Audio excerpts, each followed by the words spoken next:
Soy is a powerhouse performer on your plate and for our planet. So when it comes to reliably meeting growing demands for both food and fuel, U.S. soy's got us completely covered. And by completely, I mean like the whole bean's got us covered. Not a single part goes to waste. In fact, the whole soybean is so versatile that even after using the oil for food, renewable fuels, and other uses, 80% of the bean remains as meal. And guess who loves meal and protein?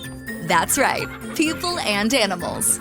That sounds pretty amazing if you ask me, but maybe I'm biased. If you need more info to convince you how awesome the whole bean is, just stick around. U.S. soy's ability to deliver reliable supply and scale production capacity matches the growing demands across the food, feed, and fuel markets. In 2022 alone, the average U.S. soybean yield per acre was 50 bushels. Let me put it to you this way. That's equal to 3,000 pounds of soybeans. And once crushed, it's equal to 550 pounds of soybean oil and 2,250 pounds of protein. That's enough oil to produce 50 gallons of renewable diesel fuel and sustain 2 years of the average person's edible oil consumption. Not only that, but it also produces enough feed to provide 800 pounds of boneless chicken. That's enough to feed 10 people for a whole year. I'm no math expert, but those numbers seem pretty high to me. Need to see some more real-world impacts? I've got you.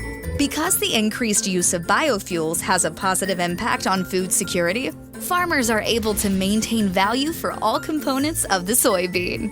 This means that producing sustainable fuels helps reduce or stabilize soybean meal prices, which ultimately benefits consumers. And don't even get me started on innovation. From more sustainable farming and production practices to a continued ideation of soy-based products, there's nothing that little bean can't do. U.S. soy is a sustainable solution, providing food, fiber, and fuel for our lives. And that's something we can all feel good about.